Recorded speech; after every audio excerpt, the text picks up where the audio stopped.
अस्सलाम वालेकुम नाजरीन। गुजरांवाला में भारत की तरफ से ड्रोन हमला हुआ है।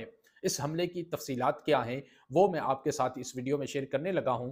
जैसा कि आपको पता है, पाकिस्तान और भारत के दरमियान पिछले कुछ दिनों से हालात काफ़ी कशीदा हैं और भारत की तरफ से पाकिस्तान पर पिछली रात भी हमला किया गया था। मुख्तलिफ मकामात पर रात के अंधेरे में बुज़दिल दुश्मन ने पाकिस्तान पर वार किया था और उसके नतीजे में पाकिस्तानी अफवाज ने वतन अजीज़ का दिफा करते हुए भारत के 5 जो जहाज़ हैं वो गिरा दिए थे।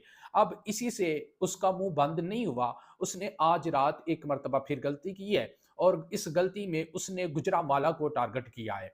अब तफसीलात के मुताबिक भारत की तरफ से ड्रोन हमला हुआ है पाकिस्तान पर और उन्होंने टारगेट किया है गुजरांवाला। अब ये जो ड्रोन हमला हुआ है, गुजरांवाला को उसने टारगेट किया है और ये जो ड्रोन था, इसको गुजरांवाला कैंट के करीब देखा गया है। अब कैंट के जो डिफेंस सिस्टम है, उसने इस ड्रोन को हवा में ही मार गिराया है। इसको टारगेट किया और टारगेट करने के बाद इसको हवा में ही इसको तबाह करके ज़मीन पर गिरा दिया और भारत को एक मर्तबा फिर ये सबक दिया। उसको बताया कि हम वीक नहीं हैं, हम वतनी अजीज़ की हिफाजत करना जानते हैं। तुम अगर वतनी अजीज़ की तरफ मैली आँख से देखोगे, तुम कोई भी पाकिस्तान के ऊपर हमला करोगे, तो हम उसका मुँह तोड़ जवाब देंगे। और डीजीआईएसपीआर की तरफ से जो स्टेटमेंट आई है, उसने कहा भारतीय जारहियत का मुँह तोड़ जवाब दिया जाएगा। अब वक़्त और जगह का तयन पाक फ़ौज करेगी।